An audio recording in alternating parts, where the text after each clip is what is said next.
This is an interview with Celia Broder, a prominent leader in the metropolitan Detroit community. In connection with the 75th anniversary celebration of the United Jewish Charities and the 50th anniversary of the Jewish Welfare Federation, these organizations have undertaken to record the memories and experiences of a number of community leaders which highlight developments in the organized Jewish community.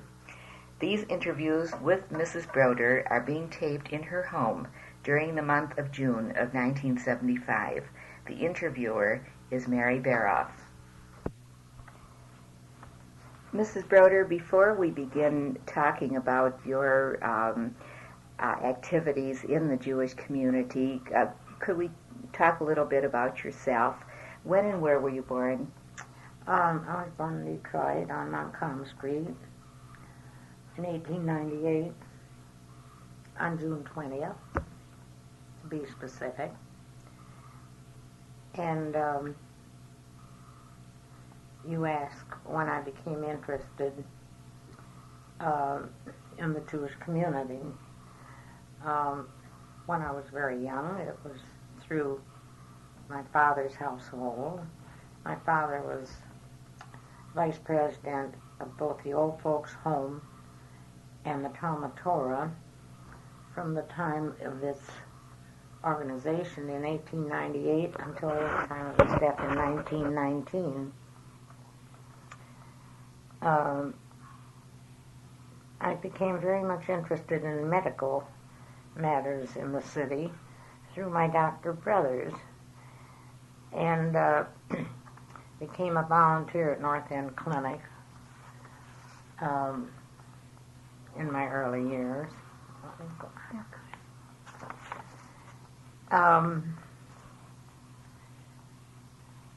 Later, I became a paid secretary at the Young Women's Hebrew Association, which was located at 89 Rowena and was administered by the Detroit Section National Council of Jewish Women. And it later became affiliated with the Young Men's Hebrew Association, which had its beginning at Hannischloss on High Street. And their headquarters at the time was on Melbourne. Now, the Young Women's and Hebrew Association and the Men's Hebrew Association were formed as a single unit under the name of Jewish Community Center. At the time, the Jewish Welfare Federation. At just about the same time, the Jewish Welfare Federation became an organized entity, and they became one of the agencies of the Jewish Welfare Federation. So that actually you really became involved at a very, very early age, mostly through the influence of your parents, because they too were active in the community. Is that right? Well, definitely through my father. And later through my brothers and my own involvement. Your father was involved in the Talmud Torah, and also what other groups was? The Talmud Torah and the Old Folks Home. Oh, the Old Folks Home too. As I mentioned. Yeah, and then your brothers, what were their community activities? Well, my oldest brother was an attorney and in the law office of William Friedman, who was very much involved in the early years of the United Jewish Charities and the Jewish Welfare Federation. And so my brother, at a very young age as a lawyer, became involved too in those agencies. And my brothers, and my two other brothers became doctors, Dr. Saul Meyers and Dr. Maurice Meyers. And they were connected with North End Clinic in the capacity as heads of their division in medicine at the clinic. Now, they always were interested in there being a Jewish hospital, and my interest in the clinic from the time I was a volunteer until after my marriage. I was asked to go on the board of North End Clinic and on the executive committee. I listened to many discussions by the doctors connected with the clinic asking that they become interested in a Jewish hospital. Dr. Harry Salstein was the prime mover in that direction, and finally, in 1952, it became a reality. So that you had the vantage point of listening both to the members of the community and to the physicians in terms of the way each saw the needs in the medical community. Oh, definitely so. So that when the Sinai Hospital became a reality, and I was asked to be president of the Sinai Hospital Women's Guild, the auxiliary of the hospital, I really very enthusiastically. Yes, well, we'll be talking about your involvement with the Guild later when we do talk about your activities with the medical agencies. You also have a sister who was quite active. Is that correct? Well, my sister was a teacher in the Detroit school system. And married a Pontiac, Michigan fellow by the name of Barnett, Sidney Barnett, and all her efforts were involved in the Pontiac area. I see. Was she involved in any Jewish agencies, any Jewish resources? And no, not really. There probably are no Jewish agencies in Pontiac. Well, Pontiac joined, when the Federation was formed, I think Pontiac Jewish community joined the Welfare Federation in fundraising and in their social service activities. And the Barnett family were very much involved. I see. Most of the interests of the Pontiac people in the early years were centered on their temple and on their sisterhood. So that actually, Mrs. Broder, your father, your siblings, and now I know that your son Brewster and his wife Ruth are also very much involved. Isn't that correct? Oh, definitely so. Yes. What are their involvements? Well, the Federation activity, of course, came first at the time, and then Brewster became very much involved with the Jewish Community Center and was president for quite some time. He's now chairman of the board and very busy with seeing that the new Jewish Community Center, which is to be located at Maple and Drake Roads, becomes a reality within the year. Ruth,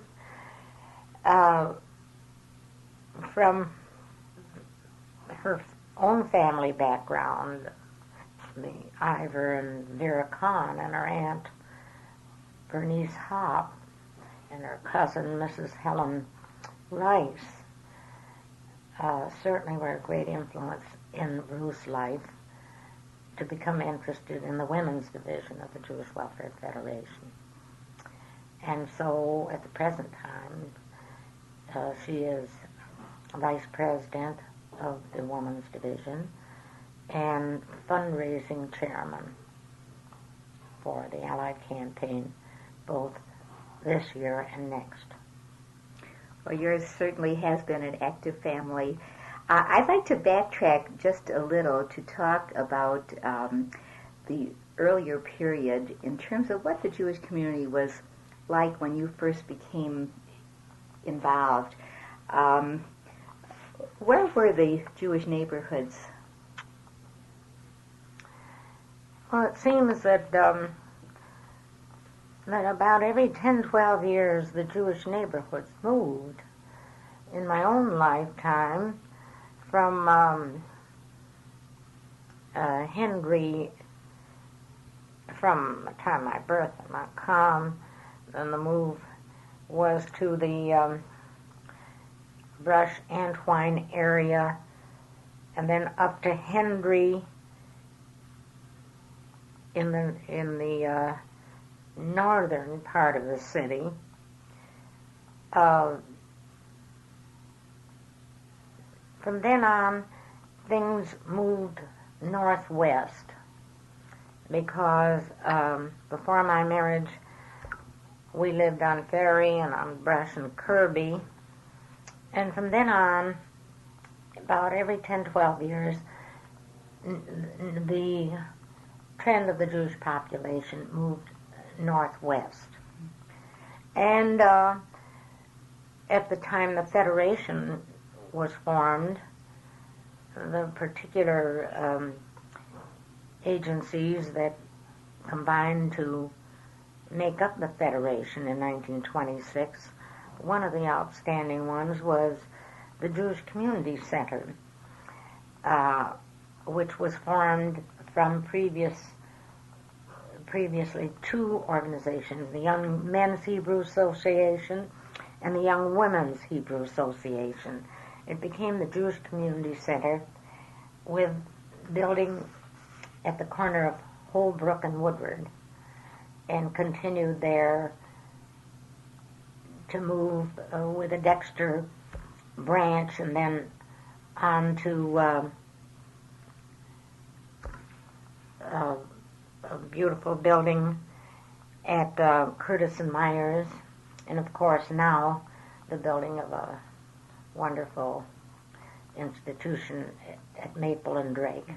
So that, in other words, as neighborhoods, as Jewish population shifted, so did the community resources and agencies. They too moved along with the Jewish population. Is that correct? Yes, because in the early years, the Federation offices were downtown, as they are today because they're more central, but they too moved branches of their services as time went on to 51 West Warren, and then on to the Jewish Community Center at Curtis and Myers, and then later in the other institutions that were connected with the Jewish Welfare Federation, branch offices with in the newer neighborhoods. But by then there was an established office downtown which was named for Fred M. Butzel down at 163 Madison. Yeah. Now, what about the Jewish population? Has it changed a great deal in size in this community through the years? Was it much smaller at the time that you first became active? Well, I think it was much smaller, but my impression is that it gained population with the advent of increased immigration.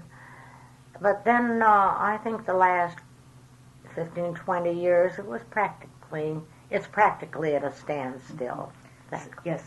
So that, in other words, when the bulk of the immigration stopped, the community became more stabilized in terms of size. Is that correct? I think you could say so. Yeah. Okay. What areas of commerce and employment were Jews mainly involved in the earlier period of your memories? Well, I think they were storekeepers and I remember when I was a child, there was an industry called cat making that they were involved in. Some garment industry, in other words, Some small garment industry. But as the children of these immigrants became educated, the brighter ones went on to college and became doctors and lawyers and engineers, and a great many of them became school teachers and went into the educational system.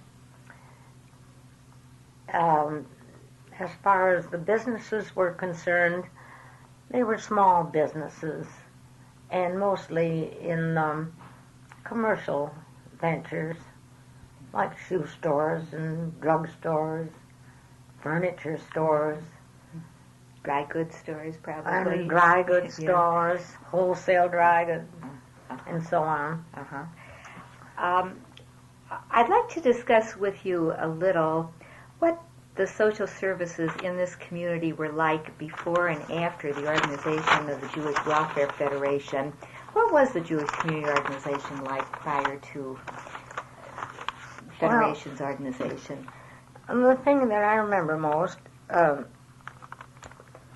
is through my connection with both the Young Women's Hebrew Association and the Community Chest. And because there were 4 or 5 agencies that were supported or partially supported by the Community Chest, my involvement was with those agencies, those Jewish agencies, but at all times with the fundraising effort of the Community Chest.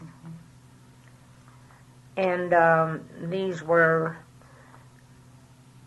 the Fresh Air Camp, which started on Lake St. Clair, and the Fresh Air Society. When was that? When do you remember it all? When?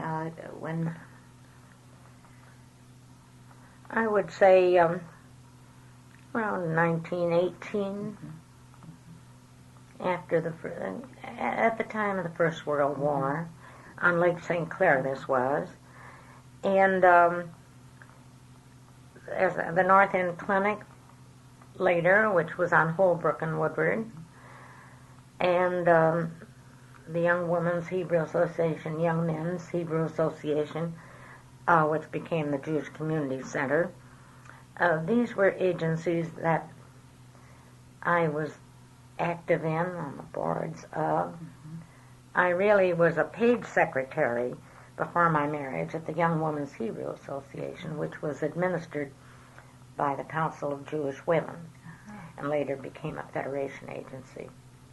I see. Of course, through the fundraising efforts for the Community Chest, we were asked to take part in some of the general agencies, like the League for the Handicapped. I served as treasurer for the League for the Handicapped for 3 years, after the Junior League of Grosse Pointe gave it up. I see. What about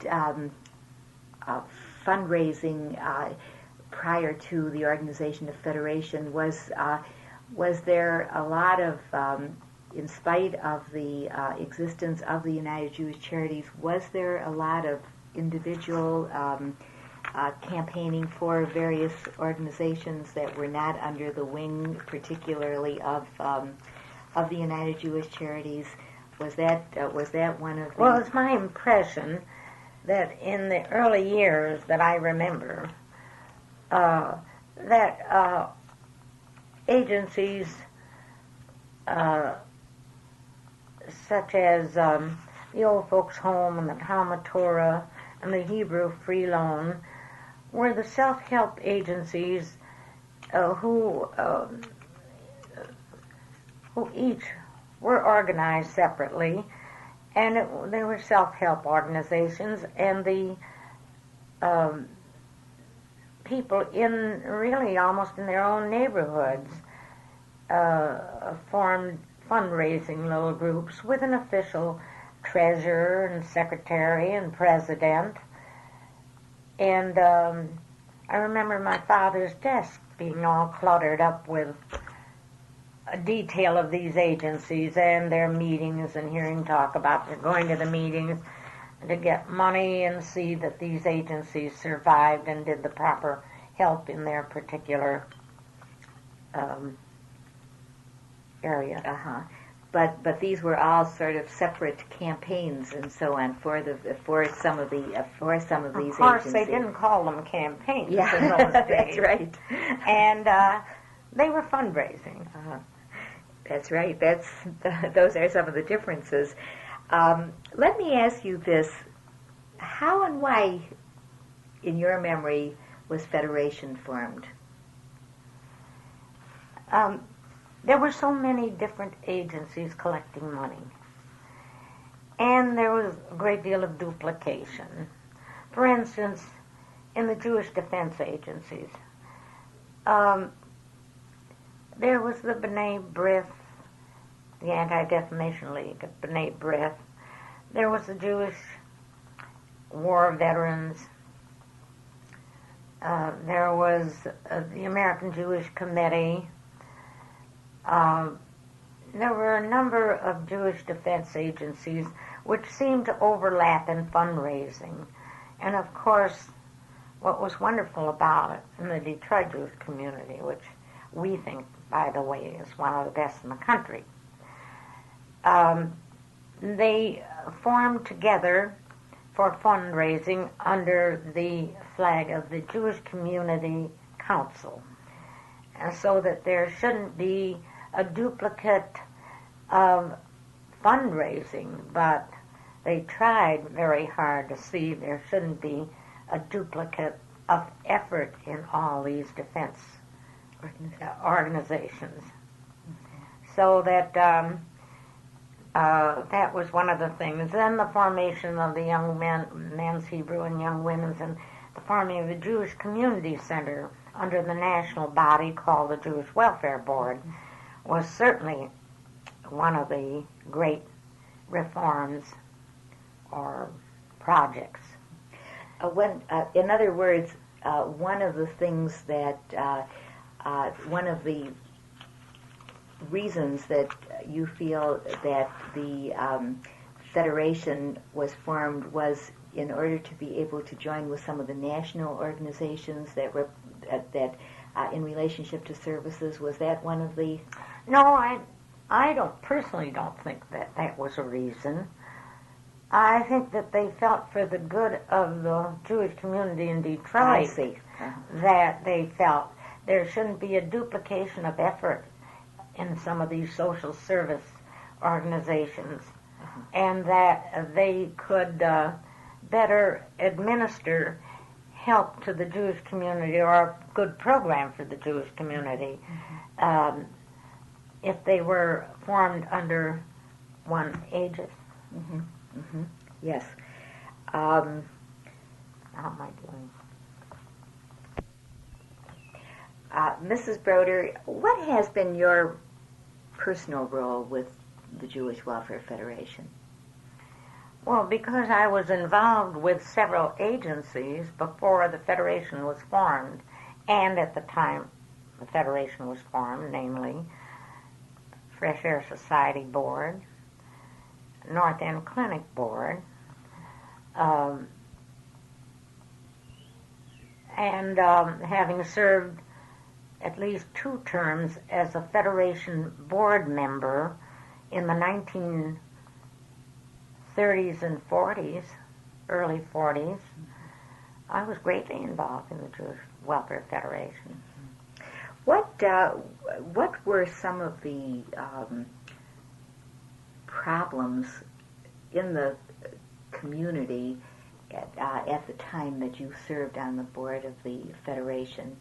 Now, if you were involved in the 40s, there were a lot of there was the whole refugee problem at that time. Was that not Well, correct? the refugee problem came after the war, but during the war, I was assigned to be on the fundraising group that had been organized as a woman's campaign of the Federation in the yearly campaign, which was 1938, before the United Jewish Appeal organized a national women's division, and when Detroit became a part of that in 46, 47. And so during the war, when the annual campaign of the Jewish Welfare Federation joined the war chest, I was assigned the task of carrying over the books and records of women's donations to the war chest campaign, to see that we approached the women who had been responsive in giving as women to the women's campaign. In other words, at that time, all the fundraising was taken over by the war chest. Is that what happened? Right. Uh-huh. The agencies of the Federation functioned separately, but the fundraising was administered by the War Chest Board, which included the Jewish Welfare Federation and maybe some of the Catholic and Protestant agencies, I don't know. But I had been assigned by the War Chest to the door-to-door campaign of half the city, the west half of the city. My assignment from the Jewish Welfare Federation was to see to it that the Jewish women were giving separate individual gifts. Did the people that would naturally have worked in the campaign, the Jewish campaigns, go over and volunteer? Definitely. We took definitely all the strength of the women's campaign committee that had started in 38 up until the war chest. Every one of the active founders of that campaign worked right along with the war chest. We all worked with the war chest. They covered the Jewish slips. They also covered different areas citywide on the door-to-door campaign. In fact, we were assigned a paid secretary to help us in this. I see. How long did that last? Which years did this? Well, several years. I don't remember whether it was 42 to 45, somewhere in that area, before the National United Jewish Appeal was formed in 1946, and the United Jewish Appeal Women's Division became active, in which the Detroit women joined as an agency. But in other words, because of the fact that many of the same people worked under the war chest, you were able to recoup and begin with a corps of workers. We didn't even have to recoup. Yeah. We really met all the way through the war, before the war, as a Jewish and group. the war, as a Jewish group. I see. And so we had the nucleus there for the National United Jewish Appeal Women's Division. We had it right there and then. Mm-hmm. And Dora Ehrlich became its first president of the Women's Division. I see. Okay. Pauline Jackson became the first director of the Women's Division in 1946. Mm-hmm.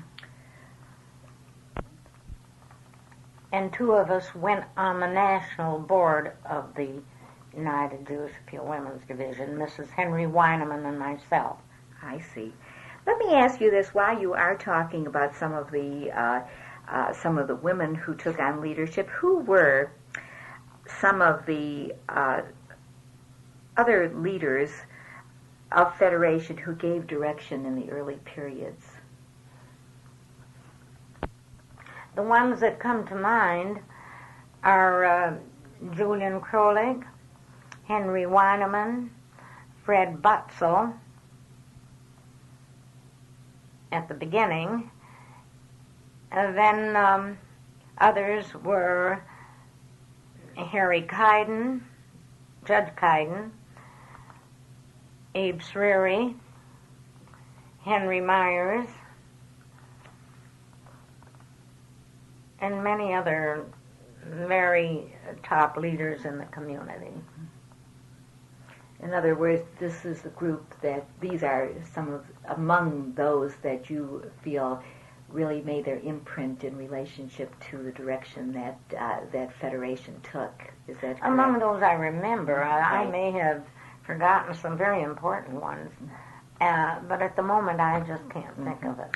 Let me ask you another question. What has been your thinking about Federation and the role, your personal thinking about Federation and the role that it has played in the community? Well, I've always been very proud of it, and if I've ever gone to conventions and institutes in other cities, there wasn't any question about Detroit being really very near the top leadership or the top leadership in the country in this area. And Detroit has been asked to lead seminars, both on educational activities and on fundraising in our community. And we've been recognized very much so in the forefront. Mrs. Broder, I'd like to talk now about a group that you have certainly had a great deal to do with right from the beginning of its inception, and that is the Women's Division. Why was the Women's Division organized?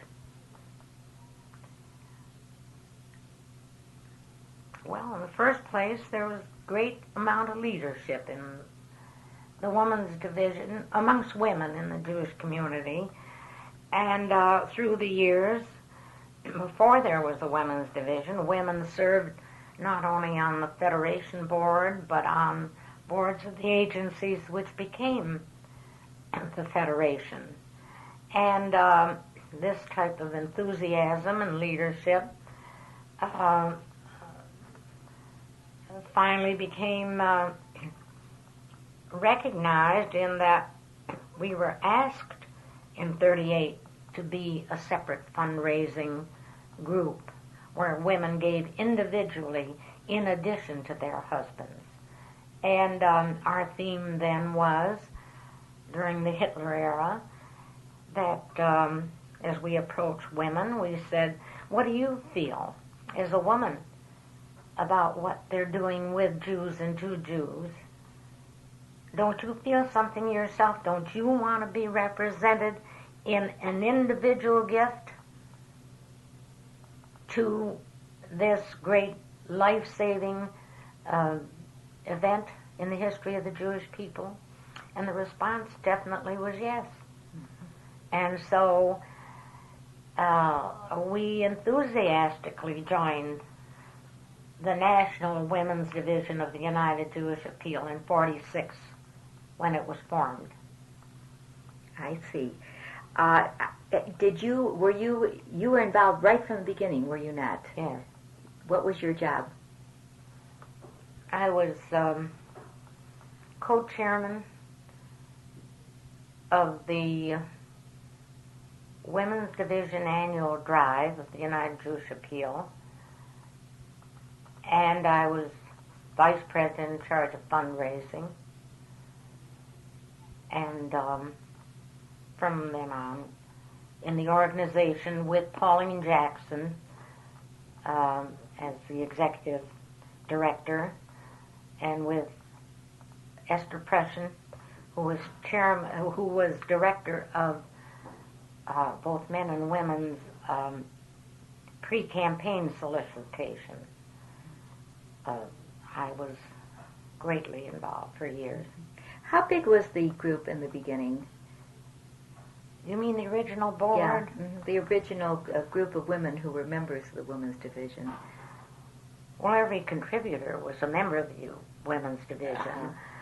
We had a board, we had an executive committee, and we met at the Welfare Federation offices, wherever they were, in consultation with their professionals and under their leadership and direction.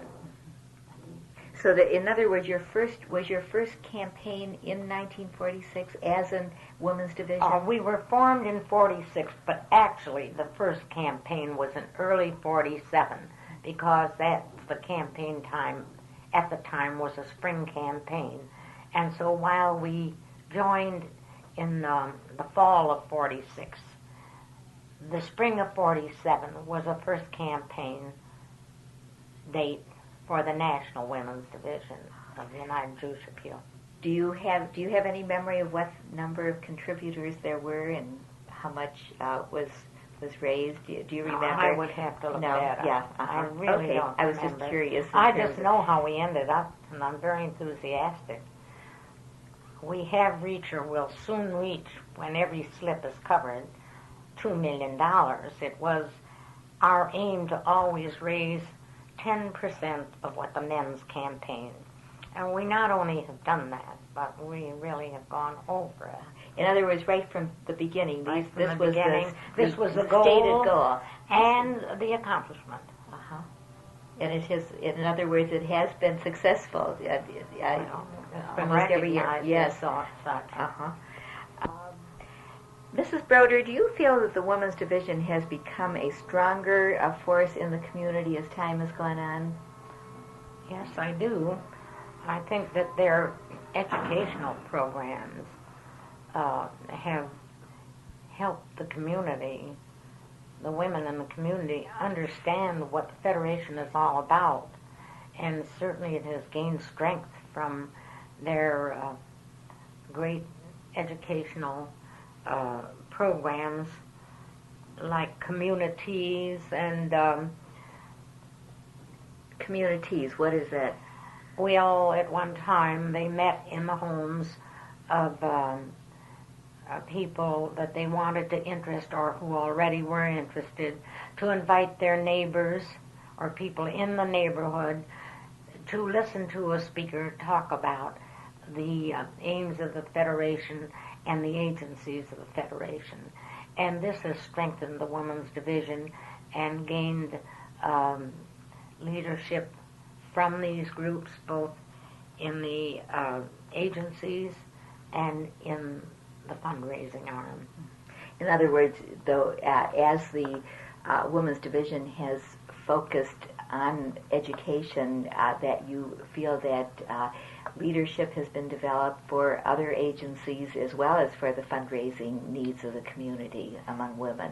Well, you can look at the board membership of some of the agencies, and you will see that the leadership has come from these different educational programs that were promoted by the Women's Division. I see. Has the Women's Division changed significantly since its inception? Have there been any real changes in the nature of the organization? I don't think so. I think that originally it was formed very well.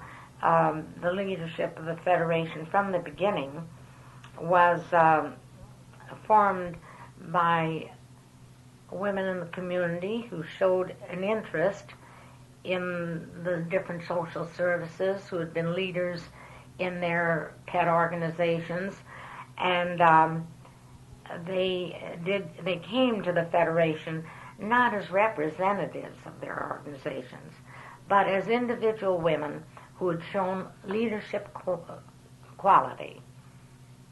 And I think this has been the key to the success of the Women's Division. The fact that it has involved individuals rather than organizations and groups. How do you think it would have been different had it formed the other way?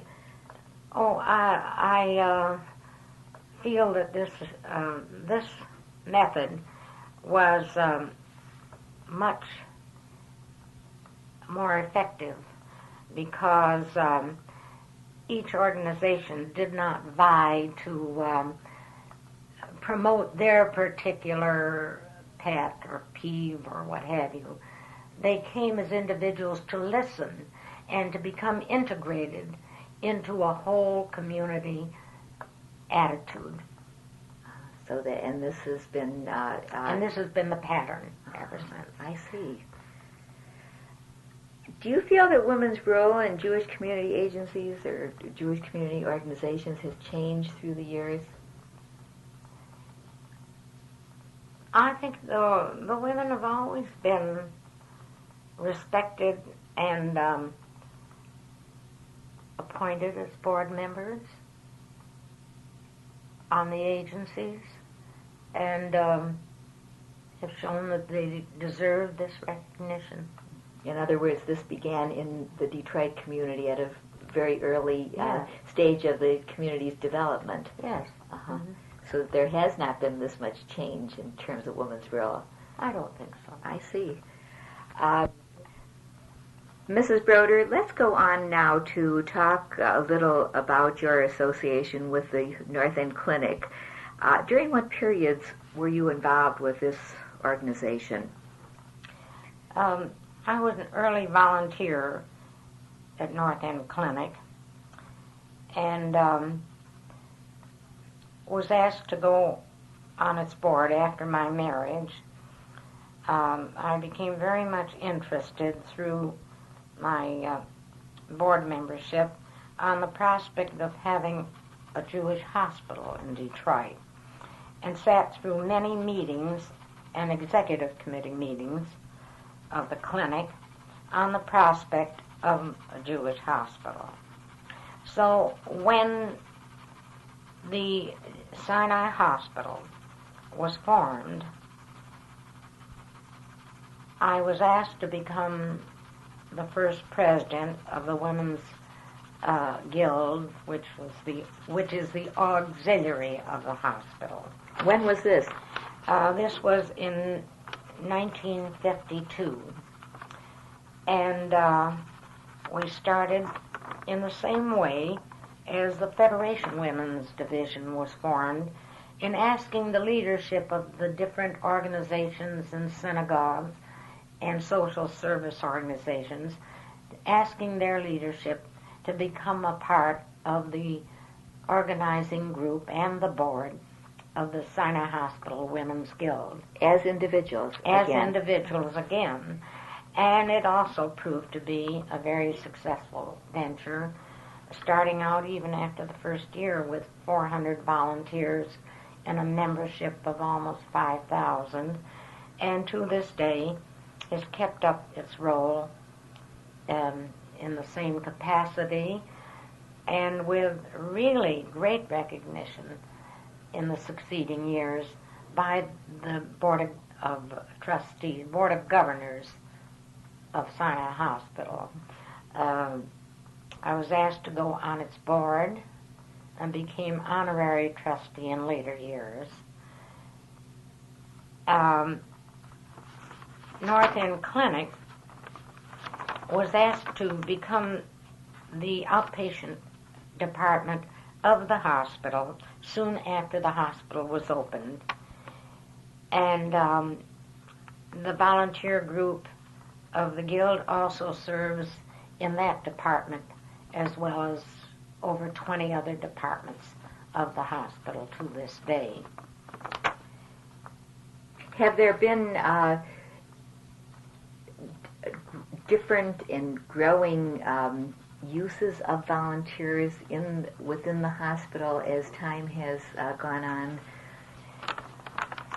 Well, the administration department of the hospital has requested the Guild to serve wherever they were needed or wherever it was compatible for them to serve.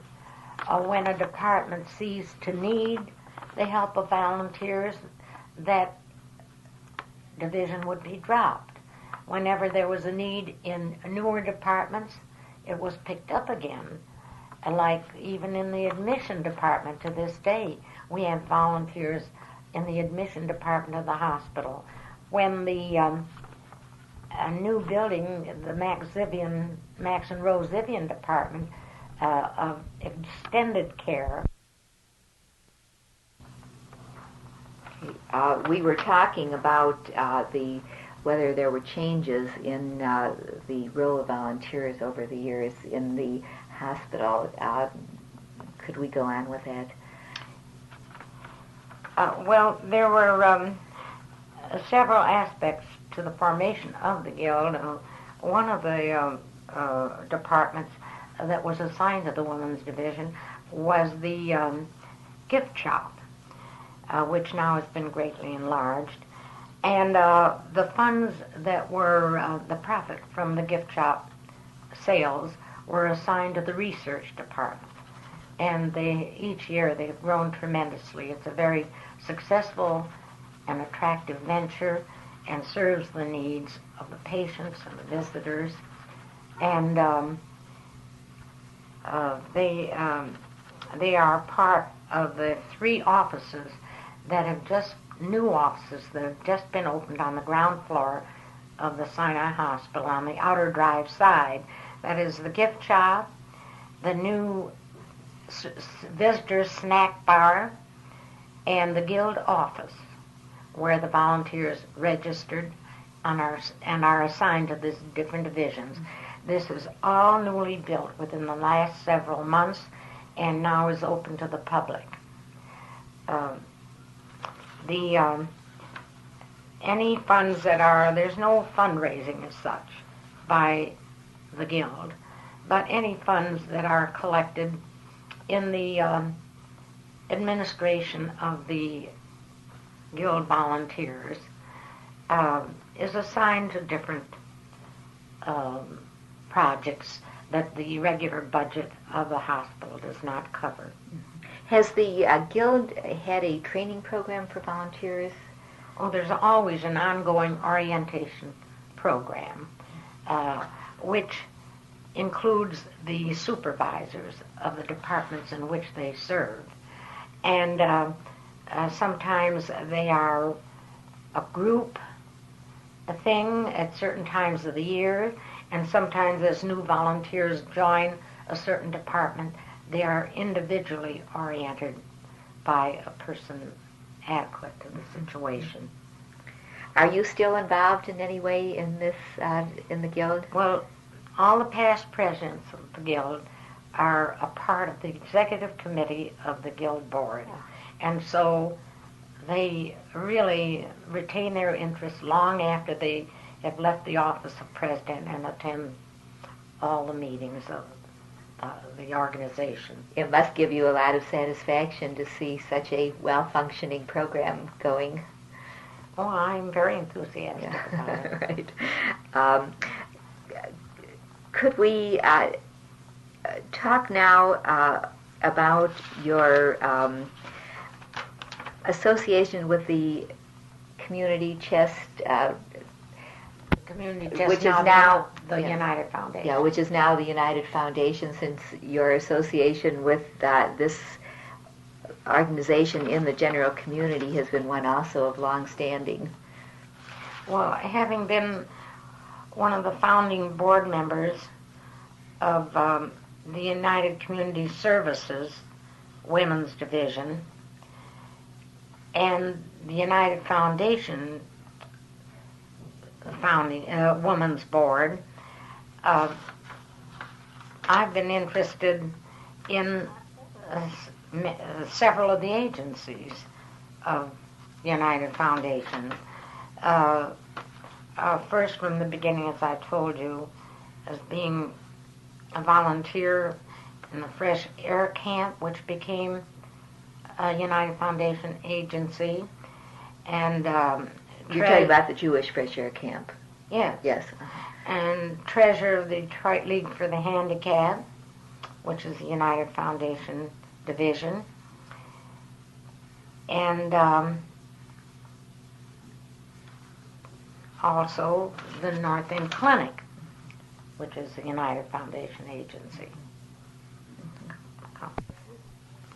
Mrs. Broder, I know that in talking about all of these involvements that we've been discussing during this taping, we've a little more than scratched the surface, but in a way just scratched the surface of your community interests and involvements. And I do want to thank you for your contribution, and these will be placed in the archives so that they will add to the exciting history of this community.